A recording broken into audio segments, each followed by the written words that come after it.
आज हम लोग की क्लास कौन सी? आज हम लोग की क्लास है 9। इसके पहले हम 8 क्लास डिस्कस कर चुके हैं। जिसको ये क्लास बेहतर तरीके से समझनी है तो आप जाके पीछे की 8 क्लास देख के आइए। आज हम लोग की क्लास है electronics mechanics ITI first year class 9 और संबंधित क्लास का PDF या ऑनलाइन मार्क टेस्ट आपको देना है तो आप www.globaliti.org पर जाकर विजिट करिए, इस सुविधा का लाभ उठाइए। चलते हैं आज का अपना पहला क्वेश्चन क्या कह रहा है देखते हैं। तो ये दिया हुआ आज का अपना पहला क्वेश्चन दिया हुआ है, which instrument use to measure resistance capacitance and inductance. ऐसा कौन सा उपकरण होता है, ऐसा कौन सा इंस्ट्रूमेंट होता है जिसके द्वारा हम क्या क्या मेजर करते हैं? प्रतिरोध भी मेजर कर ले, प्रतिरोध भी मेजर कर ले और क्या कर ले? इंडक्टेंस भी मेजर कर ले, इंडक्टेंस भी मेजर कर ले और कैपेसिटेंस भी मेजर कर ले। क्या? तीनों चीज़ मेजर कर ले। अपने जो हमारे पैरामीटर होते हैं कौन कौन से? RLC, रेजिस्टेंस, कैपेसिटेंस, इंडक्टेंस, तीनों पैरामीटर हम मेजर कर लें। तो ऐसी डिवाइस का नाम क्या है ये पूछा हुआ है। चलो देखते हैं। देखा हुआ है वीन ब्रिज। वीन ब्रिज को बात करें तो वीन ब्रिज क्या करता है? वीन ब्रिज क्या करता है? अज्ञात कैपेसिटेंस मेजर करता है, कैपेसिटेंस मेजर करता है। ठीक, इसका यूज कहाँ पे होता है? हाई फ्रीक्वेंसी ऑसिलेशन सर्किट में होता है। केल्विन ब्रिज क्या करता है? मीडियम साइज के प्रतिरोध मेजर करता है, मध्यम साइज के प्रतिरोध मेजर करने में काम आता है। ठीक, बात करी जाए व्हीटस्टोन ब्रिज की तो क्या करता है? ये अज्ञात प्रतिरोध मापता है। अज्ञात प्रतिरोध क्या मेजर करता है? अज्ञात प्रतिरोध मेजर करता है। तो आपके पास अब 3 ऑप्शन तो हमने बता दिया, एक ऑप्शन बचा तो इसका राइट आंसर कौन सा हो जाएगा? LCR bridge. ठीक, प्रतिरोध धारिता और अधिष्ठापन को मापने के लिए किस उपकरण का उपयोग किया जाता है? तो LCR ब्रिज का यूज किया जाता है। देखो क्वेश्चन दिया हुआ है, which instrument use to measure resistance, capacitance and inductance. मतलब तीनों चीज को, तीनों पैरामीटर RLC, तीनों पैरामीटर आपको ऐसा कौन सा उपकरण है, ऐसा कौन सा ब्रिज है जिससे आप तीनों चीज मेजर कर सकते हैं? तो उस ब्रिज को बोलते हैं LCR ब्रिज। LCR ब्रिज इसलिए बोलते हैं क्योंकि इसमें तीनों पैरामीटर मेजर करते हैं, इसीलिए इसको LCR ब्रिज बोल रहे हैं। L बोले तो इंडक्टेंस, C बोले तो कैपेसिटेंस, R बोले तो रेजिस्टेंस। ठीक, चलते हैं अगले क्वेश्चन की ओर। अगला क्वेश्चन क्या बोल रहा है? अगला क्वेश्चन बोल रहा है find the value of shunt resistance required for 1 milliampere meter to extend the range and measure the 10 milliampere measure the 10 ampere. ठीक, दिया हुआ है find the value of shunt resistance. Shunt resistance की वैल्यू हमें निकालनी हुई है। क्या निकालना है? शंट रेजिस्टेंस निकालना है। ठीक, शंट रेजिस्टेंस निकालना है हमको। और क्या क्या दिया हुआ है? करंट कितनी दिया हुआ है? Resistance required, find the value of shunt resistance required for 1 milliampere meter to extend the range and measure 10 LV. मतलब 1 मिलीएम्पियर के मीटर से क्या? क्वेश्चन देखो, अब क्वेश्चन समझ में आया है। बोला है सीमा विस्तार करने और 10 मिलीएम्पियर और उसमें जो मीटर रेजिस्टेंस दिया 27 ओम को मापने के लिए 1 मिलीएम्पियर मीटर के लिए आवश्यक शंट रेजिस्टेंस का मान बताइए। मतलब 1 मिलीएम्पियर के मीटर से आपको 10 मिलीएम्पियर करंट मेजर करनी है और उसके लिए आपको कितने ओम का प्रतिरोध चाहिए, कितने शंट का, मतलब आवश्यक शंट प्रतिरोध की वैल्यू कितनी होनी चाहिए, कितने ओम का प्रतिरोध चाहिए, जो आपका शंट रेजिस्टेंस चाहिए वो कितने ओम का होना चाहिए। 1 मिलीएम्पियर के मीटर से 10 मिलीएम्पियर करंट आपको मेजर करनी है और उस मेजर करने के लिए मीटर रेजिस्टेंस दिया हुआ है। मीटर रेजिस्टेंस उसने दे दिया है 27 ओम और बोला है कि अब जो है शंट रेजिस्टेंस कितने ओम का चाहिए। आप जानते हो कि जो रेंज एक्सटेंशन करते हैं हम उसके लिए शंट लगाते हैं, तो बोला हुआ है शंट रेजिस्टेंस कितने ओम का होना चाहिए पूछा है। तो इसके लिए आप सर्किट बना लीजिए। जैसे मान लीजिए आपकी ये सर्किट हो गई, ये आपकी सर्किट हो गई। ठीक, यहां से 1 मिलीएम्पियर आपकी करंट फ्लो हो रही है। मीटर रेजिस्टेंस दिया हुआ है, RM दिया हुआ है। RM कितना दिया हुआ है? RM दिया हुआ है 27। ठीक, RM दिया हुआ 27। अब देखो उसके बाद जो है बोला हुआ है ये आपका RM दिया हुआ है 27। RM कितना दिया हुआ है? 27 ओम दिया हुआ है। अब जो आपकी करंट है यहाँ से 1 मिलीएम्पियर जाएगी और जो बाकी करंट है 9 मिलीएम्पियर इधर से चली जाएगी। बाकी जो करंट है 9 मिलीएम्पियर इधर से चली जाएगी। ठीक, तो यहाँ पे कितना आएगा? यहाँ पे करंट कितनी होगी? 9 मिलीएम्पियर। इसी को हम जो है क्या बोल सकते हैं? इसी को हम बोल सकते हैं आई शंट करंट भी बोल सकते हैं। तो देखो जो फार्मूला होता है हमारा क्या होता है? फार्मूला हमारा होता है M = I/IM। फार्मूला क्या होता है? M = I/IM। तो I आपकी क्या है? टोटल I कितनी है? टोटल आपकी कितनी है? 10 है। और जो है मेजर कितनी करती है, 1 मिली एम्पियर से मेजर करनी है आपको, तो क्या हो जाएगा 10/1 हो जाएगा। तो टोटल कितना आएगा, m इक्वल टू कितना आएगा 10 आ जाएगा, m बराबर आ जाएगा 10 आ जाएगा। ठीक, अब 10 को नोट कर लीजिए। अब निकालना है आपको आर शंट। आर शंट की वैल्यू क्या होती है, आप जानते हो शंट रेजिस्टेंस के बराबर क्या होता है, आर शंट बराबर क्या होता है, R shunt equal to formula होता है RM upon M minus one, RN upon M minus one. मतलब कि इसका फार्मूला देख लीजिए। अभी हम इस सर्किट को आपका क्लोज करें या कहीं जगह पे है, चलिए ठीक है, यहाँ पे हम लिख देते हैं आर शंट बराबर क्या होता है, आर शंट इक्वल टू होता है RM upon M minus one. RM बराबर आर शंट इक्वल टू क्या होता है, RM upon M minus one. R shunt आपको आरएम पता है, आरएम कितनी 27 दिया हुआ है, 27 upon M minus one. M कितनी आई है, एम आपका 10 आया है, तो 10 माइनस वन। ठीक, तो आपके राइट आंसर कितना हो जाएगा, देखिए इसे करके कैलकुलेशन इधर कर देते हैं किनारे, थोड़ा सा क्वेश्चन आपका छोटा कर देते हैं, क्वेश्चन आपका थोड़ा सा छोटा कर देते हैं, क्वेश्चन आपका थोड़ा सा छोटा कर दिए। देखो अब देखो आपको क्या आ गया, आपका आरएम इसको RM upon M minus one दिया है, तो यहाँ पे क्या हो जाएगा 27, यहाँ पे क्या हो जाएगा 27 upon 10 minus one equal to 27 upon 9 equal to 3 ohm. इसका राइट आंसर आ जाएगा। ठीक, इसका राइट आंसर कौन सा होगा, 3 ओम। आप एक बार फिर से देख लीजिए, बोला हुआ है सीमा का विस्तार करना है और 1 मिली एम्पियर का मीटर है, उसमें से 10 मिली एम्पियर हमें करंट मेजर करना है। मीटर रेजिस्टेंस दिया हुआ है, कितना दिया है, मीटर रेजिस्टेंस 27 ओम दिया है, और पूछा है इस करंट को मेजर करने के लिए हमें शंट रेजिस्टेंस कितने ओम का चाहिए। तो हमको फार्मूला पता होता है, फार्मूला हमारा क्या होता है, हमने बताया था, m बराबर होता है आई अपान आई एम। आई हमारा क्या है, टोटल करंट है, और कितने मेजर करनी है बताया आपको, कि बोला है कि आपका जो दिया हुआ कितना हो जाएगा 10/1 हो जाएगा, क्योंकि टोटल करंट कितनी है आपकी 10 है, और मेजर कितनी करता है 1 मिली एम्पियर, तो 10/1 हो जाएगा। ठीक, तो राइट आंसर यहां से क्या निकल के आएगा, m की वैल्यू 10 निकल के आएगी। जब m की वैल्यू 10 निकल के आ गई, उसके बाद क्या होता है फार्मूला हमारा शंट रेजिस्टेंस का क्या होता है, R shunt equal to RM upon M minus one. तो आरएम पता चल गई आपको, आरएम की मीटर पता ही है, आरएम 27 ओम दिया ही है, उसके बाद दिया हुआ m माइनस वन, तो m पता चल गई आपको, m ये दी हुई है, m कितनी आई 10, m आपने यहाँ पे पुट कर दिया 10 माइनस वन बराबर 27/9 इक्वल टू 3 ओम। अगला क्वेश्चन दिया हुआ है, वोल्ट मीटर का विस्तार करने के लिए किस प्रणाली में रोकने का उच्च मूल्य जुड़ा हुआ है। वोल्ट मीटर देखो, हाँ मीटर में जो लगाते हैं शंट सीरीज में लगाते हैं, वोल्ट मीटर में लगाते हैं वो पैरेलल में लगाते हैं, दोनों चीज़ें। लेकिन जो सर्किट होती है वो सीरीज में होती है मीटर की, और जो उसका वोल्ट मीटर की होती है वो सर्किट के साथ जब टेस्टिंग करते हैं तो पैरेलल में लगाते हैं। लेकिन जो उसमें प्रतिरोध लगता है उसकी बात पूछ रहा है। वोल्ट मीटर की सीमा का विस्तार करने के लिए किस प्रणाली में रोकने वाला का मतलब प्रतिरोध, रोकने वाले का मतलब प्रतिरोध, in which arrangement the high value of register is connected to extend the range of voltmeter. Voltmeter की सीमा का विस्तार करने के लिए किस प्रणाली में रोकने वाले का उच्च मूल्य जुड़ा हुआ है। तो वोल्ट मीटर का जो हमारा लगता है रेजिस्टेंस उसको बोलते हैं मल्टीप्लायर। अमीटर में क्या लगाते हैं, अमीटर में लगाते हैं शंट, अमीटर में लगाते हैं शंट, अमीटर में शंट लगता है। वोल्ट मीटर में हमेशा याद रखना, वोल्ट मीटर में क्या लगता है, वोल्ट मीटर में लगता है मल्टीप्लायर, वोल्ट मीटर में लगता है मल्टीप्लायर, वोल्ट मीटर में क्या लगता है मल्टीप्लायर। ठीक, दोनों का काम लगभग समान होता है। देखो जैसे अमीटर की सर्किट, ये वोल्ट मीटर की सर्किट है आपकी, वोल्ट मीटर की सर्किट है, ये आपकी ये आपका आरएम हो गया, मीटर रेजिस्टेंस हो गया। अब उसके बाद जो लगाते हैं तो देखो सीरीज में ही तो लगाए, इसे बोलते हैं मल्टीप्लायर, मल्टीप्लायर बोलते हैं। किसमें लगाया, सीरीज में ही तो लगाया गया मल्टीप्लायर, क्या लगाएगा, सीरीज में ही तो लगाया गया। इसे हम किसमें लगाए, सीरीज में ही तो लगाए, इसे हम सीरीज में ही तो लगाए।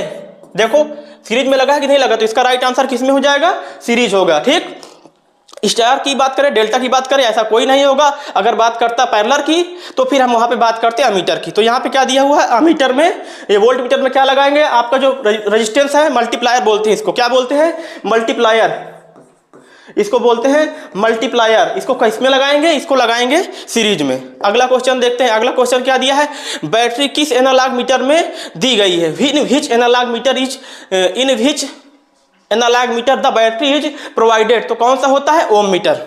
ठीक, बैटरी किस एनालॉग मीटर में दी गई है, तो ओम मीटर में।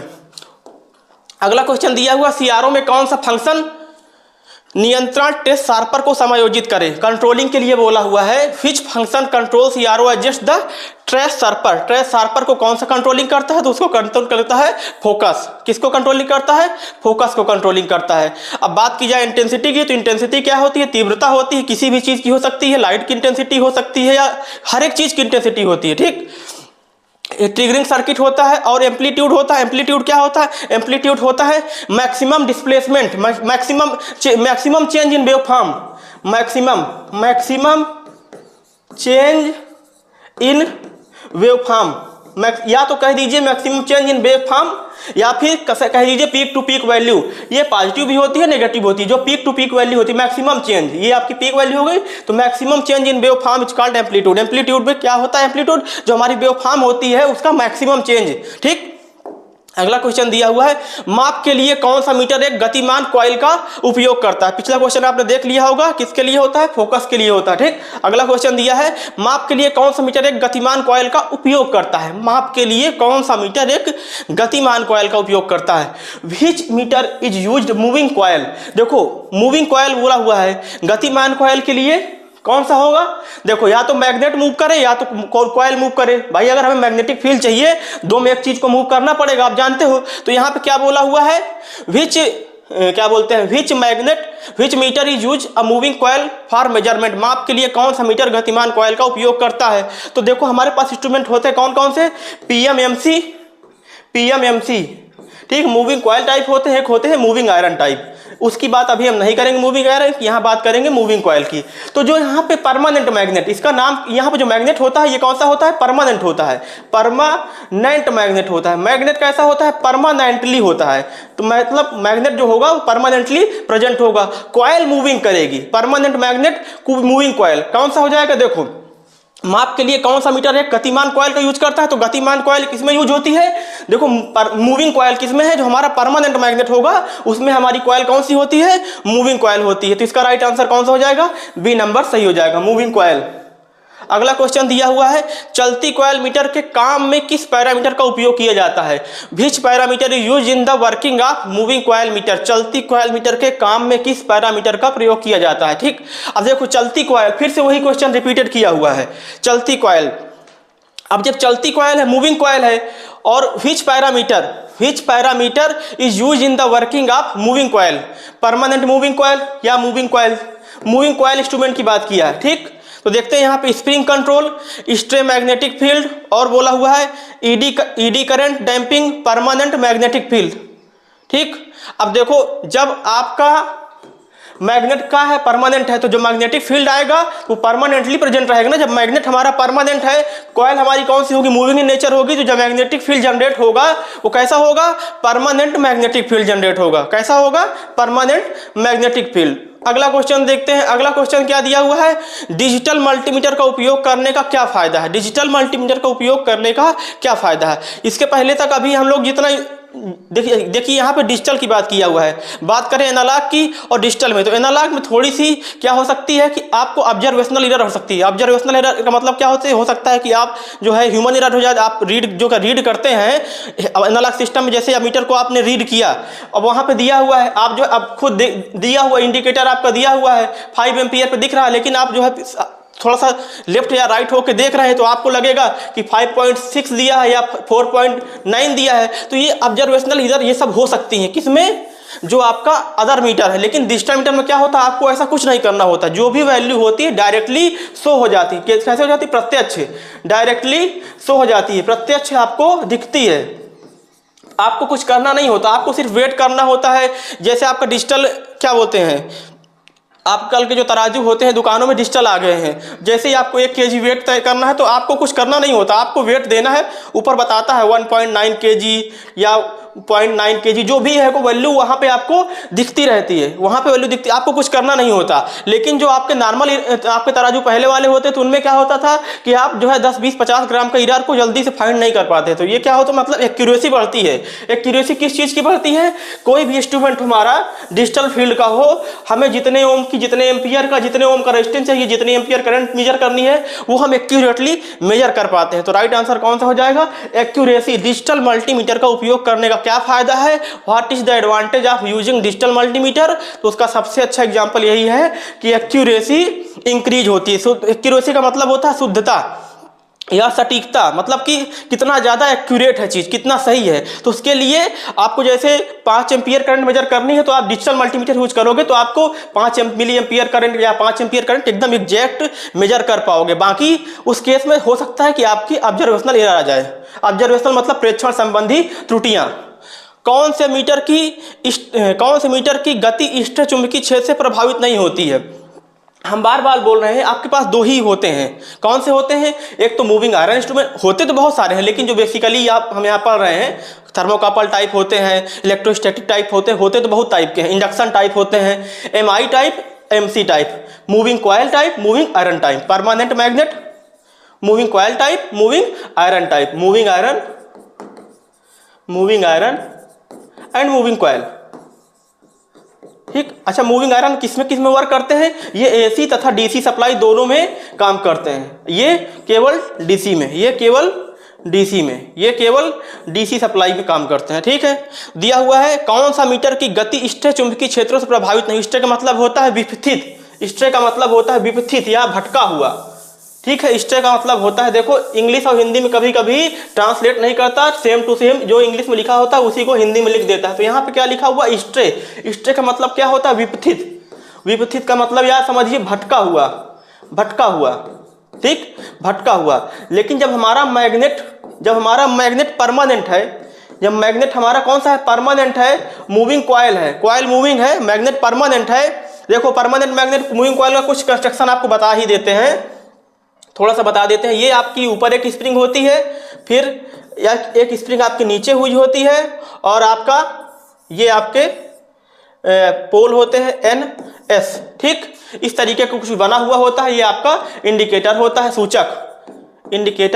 सूचक, और ऊपर स्केल लगी हुई होती है, ऊपर वो स्केल लगी हुई होती है, उसी पे हम लोग अपना डिफ्लेक्शन देख लेते हैं। कुछ इस प्रकार का बना हुआ होता है मैंने नॉर्मल कंस्ट्रक्शन। अब बताइए जब उसका मैग्नेट परमानेंट है, मूविंग कॉयल है, तो उसमें जो स्ट्रे लॉसेस होंगे, मतलब भटकाव होगा, वो कम से कम होगा या नहीं होगा? क्योंकि उसका मैग्नेट परमानेंट है, मैग्नेटिक फील्ड भी परमानेंट। अच्छा मैग्नेटिक फील्ड कैसा होगा? जब मैग्नेट परमानेंट है तो मैग्नेटिक फील्ड रोटेटिंग तो होगा नहीं, वो भी जितने एरिया में मैग्नेट है उतने एरिया में मैग्नेटिक फील्ड मिलेगा, तो वो भी एक प्रकार से हम क्या कह सकते हैं? परमानेंटली ही होगा।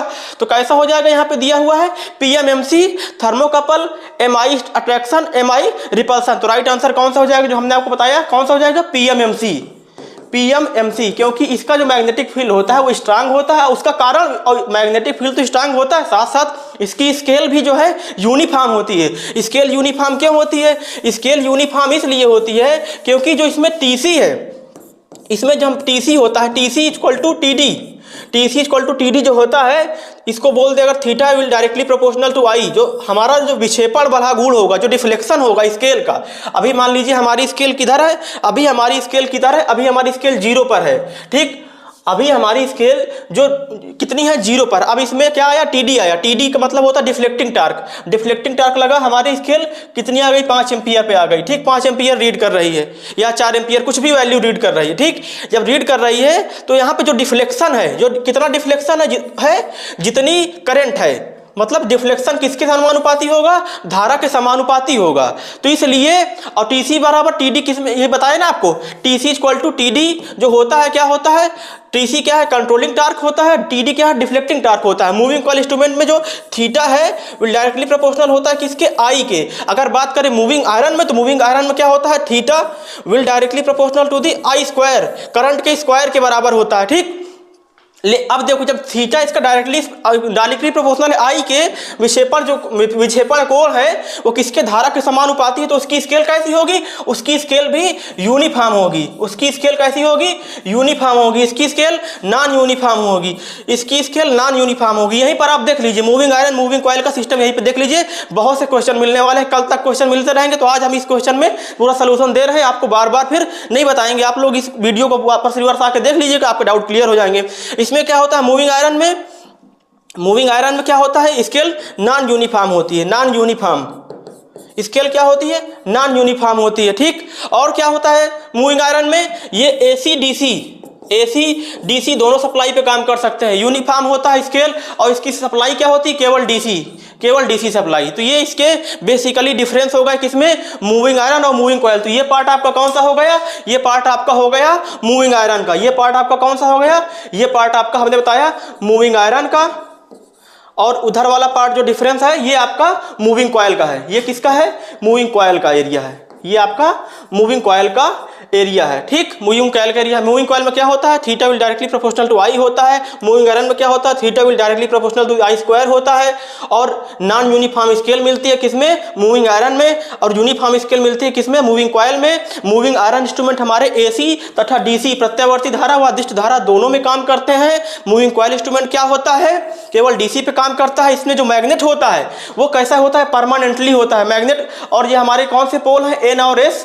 एक चीज और जान लीजिए, जब हमारे मैग्नेट की पोलरिटी सेम इन नेचर होगी, जब हमारा मैग्नेट सेम इन नेचर होगा तो क्या होगा, यहाँ पे रिपल्सन होगा। यहाँ पे रिपल्सन, अभी देखो अभी मैग्नेटिक अट्रैक्शन टाइप इंस्ट्रूमेंट आएंगे और क्या बोलते हैं अट्रैक्शन टाइप और रिपल्सन टाइप इंस्ट्रूमेंट आएंगे, तो वहां पे इसी का खेल होता है। जैसे आपकी पोलरिटी सेम है तो यहाँ पे क्या होगा, प्रतिकर्षण होगा, प्रतिकर्षण। और पोलरिटी यदि आपकी अपोजिट है तो क्या होगा, अट्रैक्शन होगा। पोलरिटी यदि आपकी अपोजिट है तो क्या होगा, अट्रैक्शन होगा, आकर्षण होगा। ठीक है, आकर्षण होगा। ये चीज याद रखना। अभी सिर्फ आपको दिस माइंड में रखना है, अगर पोलरिटी सेम इन नेचर होगी तो रिपल्सन होगा। इसको इंग्लिश में बोलते हैं रिपल्सन, इसको इंग्लिश में बोलते हैं रिपल्सन। और इसको क्या बोलते हैं, अट्रैक्शन। आकर्षण को इंग्लिश में क्या बोलते हैं, अट्रैक्शन। इसको क्या बोलते हैं, रिपल्सन। तो ये रहे आपके पूरे moving iron moving coil instrument में जितने अंतर बन सकते थे मैंने उनको बताने की कोशिश करी है। आप लोग एक बार कायदे से देख लीजिएगा। हम फिर से बोल देते हैं कि मूविंग आयरन क्या होता है। मूविंग आयरन हमारा AC DC दोनों में काम करता है, मूविंग कॉयल काम करता है, केवल DC में काम करता है। ठीक, अब इसका ये बेनिफिट है, ये इसका नुकसान है, केवल DC में काम करता है। लेकिन अगर देखोगे तो इसका स्केल क्या होता है, यूनिफॉर्म होता है, स्केल यूनिफॉर्म, इसका स्केल नॉन यूनिफॉर्म होता है। ये हो गए। अब देखो इस पूरा कैलकुलेशन के बाद हम लोग पहुंच गए होंगे कि हमारा राइट आंसर कौन सा हो जाएगा, कौन से मीटर की स्ट्रेच चुंबकीय क्षेत्रों से प्रभावित नहीं होती। तो जो हमारा परमानेंट मैग्नेट है तो उसकी मैग्नेटिक फील्ड क्या होगी, विपथित नहीं होगी, भटकी हुई नहीं होगी। ठीक, ये राइट आंसर होगा। कौन सा हो जाएगा, PMMC पहला नंबर। 115 क्वेश्चन का पहला नंबर आपका सही होगा। अगला क्वेश्चन दिया हुआ है, देखो जिस क्वेश्चन को हमने आपको पीछे समझाया अगला वही का वही हूबहू क्वेश्चन आपके सामने फिर रख दिया। क्या बोला है, किस मापक यंत्र में इस गति का उपयोग किया जाता है। ठीक, in which measuring instrument the moving is use. कैसे है, देखो आपकी ये क्या है, स्प्रिंग लगी हुई है। ये क्या है, स्प्रिंग लगी हुई है। ये क्या है, आपकी स्प्रिंग है। ऊपर भी स्प्रिंग लगी हुई है, नीचे भी स्प्रिंग लगी हुई है। क्या लगी है, स्प्रिंग। और ये आपके पोल हो गए।